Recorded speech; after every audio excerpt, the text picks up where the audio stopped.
A Prefeitura de Belo Horizonte, por meio da Secretaria Municipal de Cultura, apresenta Mulheres Míticas em Performance.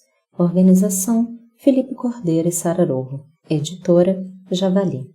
2021. Capítulo: A Máquina do Mundo. Autor: Felipe Cordeiro.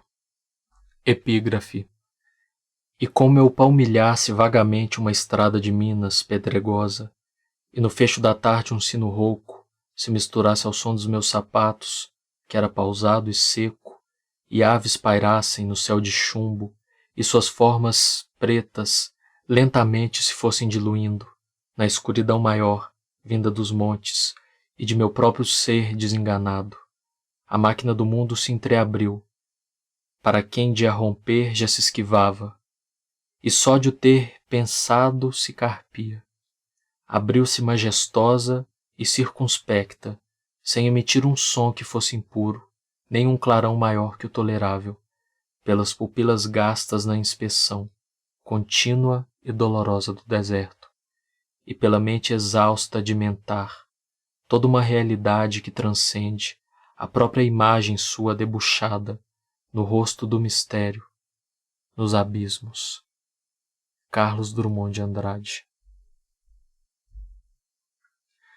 A elaboração de uma dissertação de mestrado e a criação de O Deserto, a partir da obra de Carlos Franz, passou por 3 fases custosas. A primeira, ainda durante a redação do projeto inicial, de acreditar que um artista pesquisador poderia mudar muito do mundo ao seu redor com sua arte. A segunda, após o calor da estreia do espetáculo e o aprofundamento na pesquisa teórica, ruminando que, na verdade, se pode muito pouco diante do todo, praticamente nada. E a terceira, que acontece neste momento, é uma nebulosa que permite que se vislumbre alguns espectros luminosos, esparsos, mas contínuos. O narrador de O Encontro Marcado diz que de tudo ficam 3 coisas: a certeza de se estar sempre começando, a certeza de que era preciso continuar e a certeza de ser interrompido antes de terminar. Abre aspas. Fazer da interrupção um caminho novo, fazer da queda um passo de dança, do medo uma escada, do sono uma ponte, da procura um encontro. Fecha aspas, Sabino, 1980. Percebemos que é importante concentrar nossas energias em questionamentos como: por que estamos perdendo a utopia de acreditar que podemos viver em uma sociedade mais justa? O que nos faz pensar que o único modo de existência possível é o que vivemos atualmente e que tanto nos oprime? Como encarar as críticas teóricas e sociais? Como fazer com que o pensamento crítico tome corpo? Se antes a crítica combateu a obscuridade, hoje ela combate a impotência, como nos lembra Marina Garcês. O mundo globalizado está inteiramente iluminado. Não há nada que não vejamos.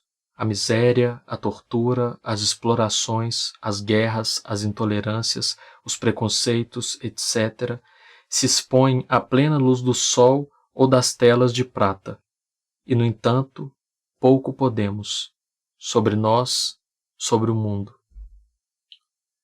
Cito: em plena liberdade de expressão, só temos palavras balbuciantes, fragmentos de discurso, restos de linguagem que não acertam dizer o que queremos dizer. Encarar a crítica não é encontrar a palavra justa, nem se contentar nos jardins da boa consciência. Encarar a crítica significa plantear hoje como subverter a própria vida de maneira que o mundo já não possa ser o mesmo. Fim da citação, Garcês, 2011. Enxergamos nas obras em questão, realizadas por Franz e pelo Mulheres Míticas, e nas formas micropolíticas, do Bate, 2008, que elas põem em circulação através de suas imagens e dos afetos que elas geram, alternativas possíveis de coletividade, lugares heterotópicos. Nota de rodapé 1.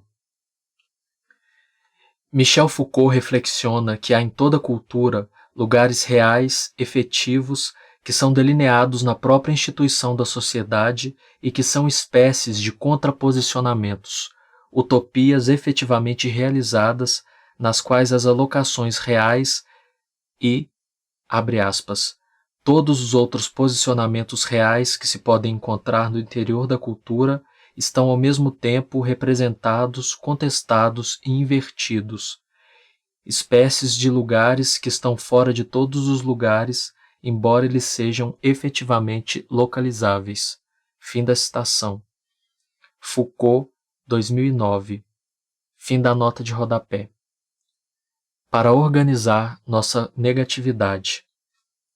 Lugares esses que escolhem atualizar no presente imagens de memória e luto que, mesmo que no restrito âmbito artístico sejam o prato do dia, continuam relegadas a discursos que estão sempre à margem do acesso da maioria da população e que, justamente por isso, precisam ser constantemente reiteradas e reatualizadas.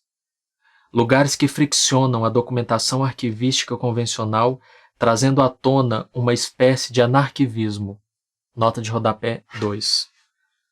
O termo cunhado por Marx, 2015, é definido da seguinte forma, cito: se o arquivista se pauta pelo respeito à proveniência do arquivo, à ordem original, o pesquisador, como um anarquivista, mescla paradoxal de arquivista e anarquista, busca subverter a ordem original, lendo os documentos de outra forma, dentro de outras desordens possíveis. Só assim ele logrará deslocar nossa história cultural, formulando outras maneiras de a ler e interpretar. Fecha aspas, fim da nota de rodapé. Que problematiza instituições e conceitos, assolapando desse modo o pessimismo que é estruturado a partir de muitas organizações canônicas de poder, como mercado, Estado, judiciário, imprensa, igrejas, senso comum, etc. E, por fim, nota-se que essas obras se direcionam a um desejo de comunidade, através do convívio que é instaurado principalmente pelo teatro, que vai além de uma leitura silenciosa e individual. Entendemos que tais obras fazem ver o que muita gente desconhece ou, ainda pior, não quer que seja visto. Assim, atuam num sentido de resistência, colocando em jogo outras formas de subjetividades e de compreensão sobre acontecimentos históricos. Griselda Gambaro, em seu discurso Al pied de página, na Feira do Livro de Frankfurt de 2010, defendeu que o escritor-artista assume, cito, o duplo compromisso da literatura e do lugar social. Essa consciência hoje tão atropelada pelos interesses econômicos, cujo discurso de aparente racionalidade, de ajustes implacáveis, as maiorias toleram, mas não entendem. Quem escreve encara uma tarefa que se poderia chamar de impossível, fixar o mundo em signos de ficção linguística, ainda que reclamando a mínima história, o mais breve poema, e ao mesmo tempo, consciente da múltipla realidade desse mundo, tenta impor a ele o produto do seu frágil poder, a clareza inteligível da escritura. Diante da desordem do mundo, a coerência de um texto. Diante do caos, a busca de sentido ou as indagações sobre sua fala. Fim da citação, Gambaro, 2011. Dessa forma, esse percurso teórico, os processos de construção abertos ao público e a posterior encenação de O Deserto fazem novamente as seguintes perguntas. Onde estão os desaparecidos políticos da ditadura militar brasileira hoje? Qual justiça contemplou os 436 mortos e desaparecidos políticos, as 10.034 pessoas submetidas a inquérito e as 7.376 indiciadas por crimes políticos? E os 130 banidos? Os 4.862 caçados? Os 1.196 camponeses e 8.350 indígenas mortos e desaparecidos, segundo o relatório da Comissão Nacional da Verdade, que só conseguiu pesquisar 10 etnias. Nota 3. Aqui é importante mencionar que a atividade da Comissão Nacional da Verdade gerou avanço significativo, mas não esgotou a possibilidade de obtenção de resultados na investigação das grandes violações de direitos humanos ocorridas no período de 1946 a 1988. Fim de nota. O que acontece com as pessoas mortas pela força de segurança nos conglomerados habitacionais todos os dias? Por que essas instituições ainda funcionam sobre doutrinas da ditadura militar? Todos esses números, que dizem respeito a apenas um fragmento dos crimes cometidos durante esse regime baseado em um golpe de Estado, são análogos com os quase 100 homens assassinados pela Caravana da Morte e a milhares de outros da ditadura militar chilena. Depois de tantos anos de regime democrático em ambos os países, os seus estados ainda continuam em dívida em relação aos desaparecidos políticos. Em 2020, o golpe brasileiro completará 56 anos, e mesmo assim não cessam de erguerem-se ondas de ataques institucionais contra os direitos humanos, sociais, territoriais e de povos originários. Para mencionar apenas alguns poucos e fundamentais exemplos, ainda há que se exigir a abertura dos arquivos da ditadura, a revisão da lei de anistia, bem como a implementação dos encaminhamentos da Comissão Nacional da Verdade. Rafael Spregelburg, 2001, quarta capa, escreveu que, abre aspas, o real é a resistência das coisas àquilo que delas se diz, fecha aspas. Ainda falando sobre seu teatro, o dramaturgo e diretor argentino disse também, cito, não se trata de máquinas sígnicas, semióticas, que transmitam uma mensagem. Sou incapaz de ter uma mensagem para dar. E sim corpos vivos, com comportamentos imprevisíveis, mas orgânicos, que ajudem a aumentar a intuição de uma zona imprecisa nas nossas comunidades, de sentido. Uma zona ausente, uma força ausente, uma tela vazia que funciona como fiadora dos nossos cálculos racionais que nelas se projetam. Fim da citação, Spregelburg, citado por Dubatti, 2016. No esteio dessa fala de Spregelburg, assinalamos que não interessa a Franz e ao grupo Mulheres Míticas trazerem a seus públicos uma matéria concludentemente resolvida, mas um vazio espesso e desconhecido. Abre aspas. Onde caem nossa mente e nossa razão, atraídas pela própria natureza selvagem das nossas contradições. Fecha aspas, Dubatti, 2016. As pegadas deixadas pelos artistas nesses desertos podem ramificar desde um claro escuro, que procure na relação entre Laura e Cáceres vestígios de um amor romântico, até mesmo a convicção de que Cáceres, por todos os seus crimes, merece morrer, ou ainda que o estupro na obra é um símbolo da síndrome de Estocolmo.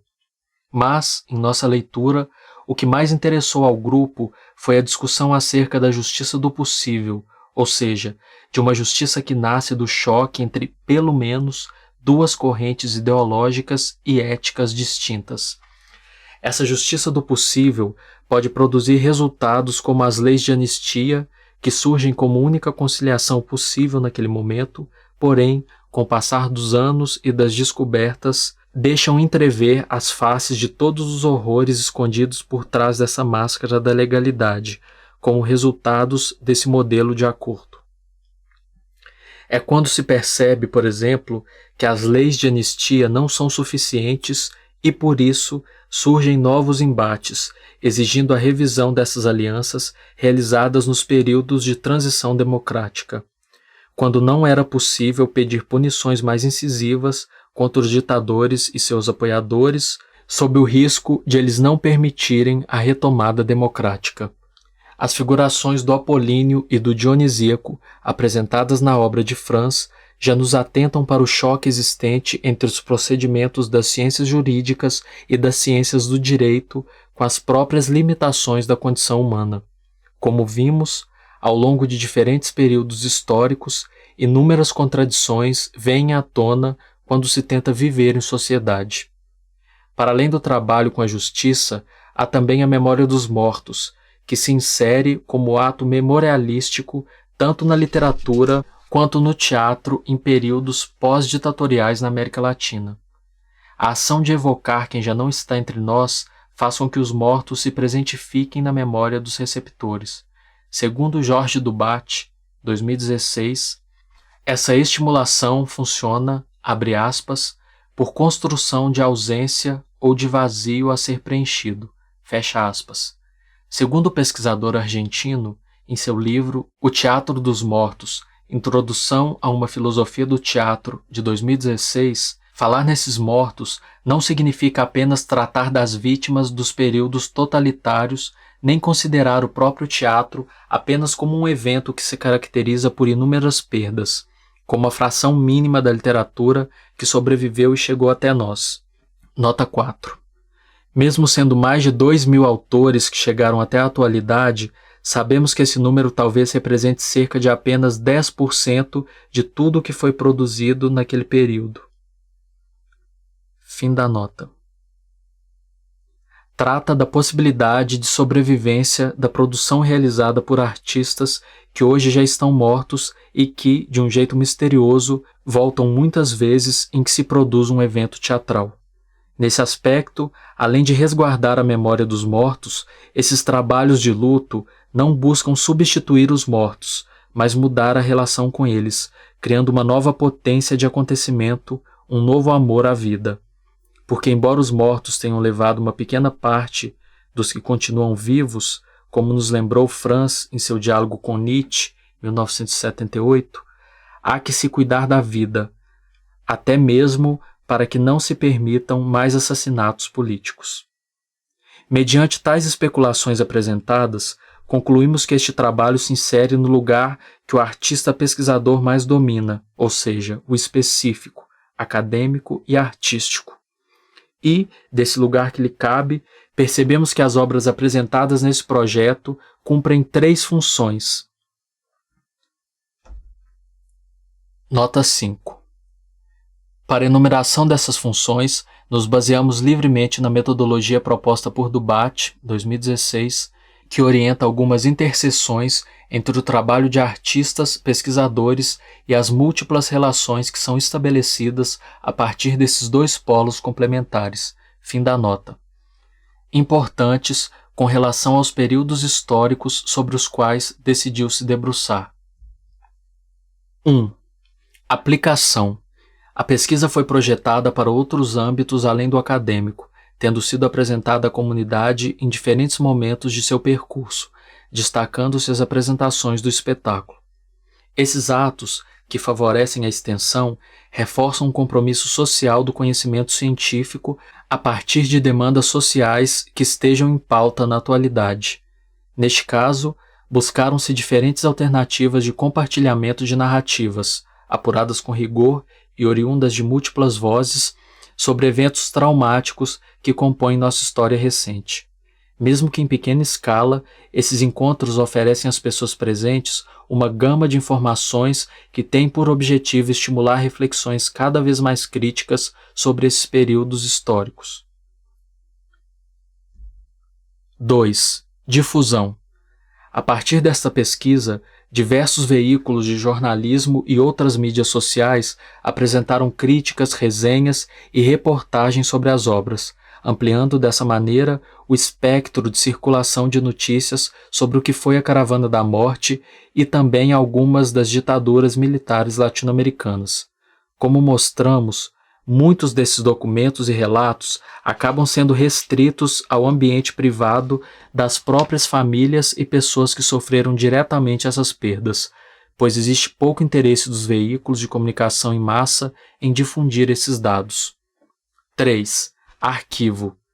Além da pesquisa teórica, a dissertação de mestrado, redigida ao longo do processo, registra as entrevistas inéditas de Carlos Franz e Angélica Palejas, bem como o texto dramatúrgico de O Deserto. Esses arquivos podem vir a auxiliar pesquisas e montagens vindouras sobre a mesma temática de nosso trabalho ou sobre assuntos afins, uma vez que reúnem diferentes imagens sobre as mortes que ocorreram no deserto do Atacama, bem como diversos crimes que circundam o período ditatorial chileno. Nosso objetivo geral era analisar teórica e criticamente o romance El Desierto e os diálogos entre a teatralidade de suas imagens e os contextos históricos que perpassam a obra no momento no qual ela foi analisada. A partir dele, propusemos, em parceria com o grupo Mulheres Míticas, um texto teatral inédito e, posteriormente, uma reflexão teórico-crítica sobre o processo de deslocamento das imagens do romance para a dramaturgia. Como suporte a isso, analisamos o romance El Desierto a partir de operadores teóricos que alimentaram esse percurso e, para além do teatro, nos permitiram pensar em proposições acerca dos contextos históricos, políticos e sociais nos quais a narrativa estava inserida. Identificamos algumas marcas teatrais, conscientes ou não, presentes na obra, apontando os possíveis eixos que permitiram uma tradução de sua narrativa para um texto dramatúrgico espetacular. Questionamos, a partir dessas leituras, qual tem sido o papel de algumas obras de arte que atuam também como fontes historiográficas acerca de regimes autoritários na América Latina, especialmente no Brasil e no Chile. Consideramos as especificidades dessas obras, seus elementos de constituição e fruição, a fim de construir uma crítica em relação à expressão artística que se desenvolve pelo viés artístico, político e memorial. Pensar a ausência desses mortos nos desertos pelos quais adentramos significou nossa prostração diante dessas imagens, que preenchem esta pesquisa teórico-artística de poder humano e político, capaz de intervir com mudanças e incidência social através do ato convivial próprio do teatro, que, segundo o Dubate, é a reunião da cultura vivente como acontecimento político em si. Ainda de acordo com o pensador argentino, trata-se de, abre aspas, ir além dos mundos da linguagem, de sua autonomia e sua autorreferência. É voltar a conectar a linguagem com a materialidade da cultura vivente. A linguagem passa a ser parte de uma unidade maior de presença-ausência. Fecha aspas, Dubate 2016. Foi justamente essa conexão entre linguagem e cultura viva que vislumbramos no relato de Angélica Palerras quando nos contam que Foi justamente essa conexão entre linguagem e cultura viva que vislumbramos no relato de Angélica Palerras quando nos conta que, cito, é importante ressaltar que essa comunidade, que, de forma pública ou reservada, não esquece os seus que caíram nessa luta e nem aqueles dias em que viveram durante um governo popular, está presente nos aniversários e nas ações que hoje fazem os seus descendentes mais jovens. Pessoalmente, me emociona muito ver jovens fazendo trabalhos de recuperação da memória e atos públicos em busca da verdade ou divulgando a verdade. Apenas vendo isto, me sinto pessoalmente recompensada e sinto que de algo serviu o feito e a ação de tantas outras mulheres e homens que foram fiéis à memória de seus companheiros e amigos. Os amigos e companheiros dos executados da caravana são uma espécie de parentes, porque, como eu com os meus, muitas outras pessoas conviviam com eles, trabalhavam diariamente com eles e muitos sentiram a dor de não serem eles os mortos e não os sobreviventes. A este respeito, tornou-se um costume entre o povo chamar os amigos e companheiros dos executados de os mortos-vivos. O mesmo fez com que muitos colaborassem durante todos esses anos na busca da verdade e da recuperação da memória e da honra de nossos executados, que eram todos homens de bem e comprometidos com a construção de um mundo melhor, onde todos se encaixassem com harmonia e equidade.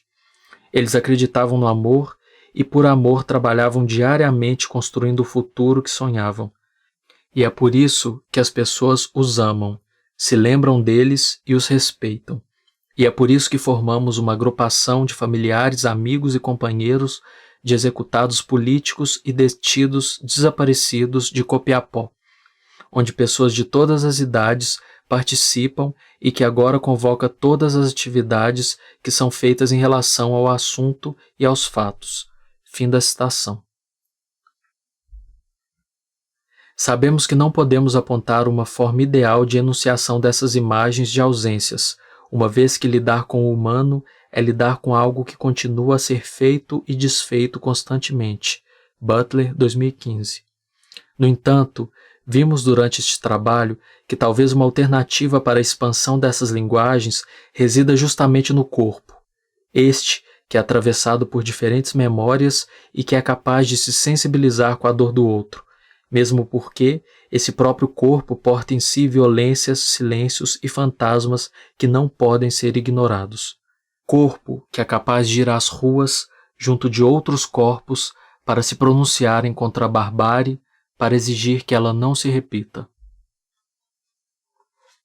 Num momento como o atual, em que a sociedade brasileira perde a cada dia diversas conquistas de direitos básicos e está cada vez mais exposta a violências físicas e éticas, sugerimos com essa montagem que a linguagem teatral e sua força de encontro que atravessa milhares de anos seja uma das alternativas de respiro e investigação de outras formas de convívio em sociedade pautadas na escuta do outro e na cooperação mútua.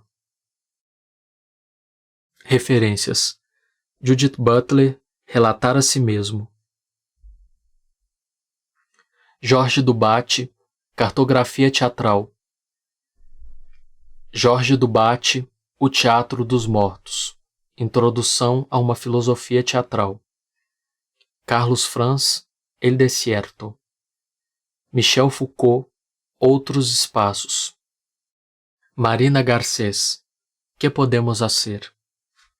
Griselda Gambaro, Al pie de página, Notas sobre la sociedad, la política, la cultura.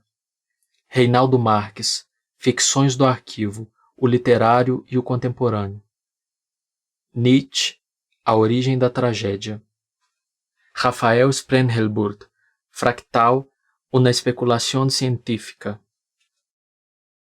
Incentivo, Lei Municipal de Incentivo à Cultura de Belo Horizonte, Projeto 1892/2018.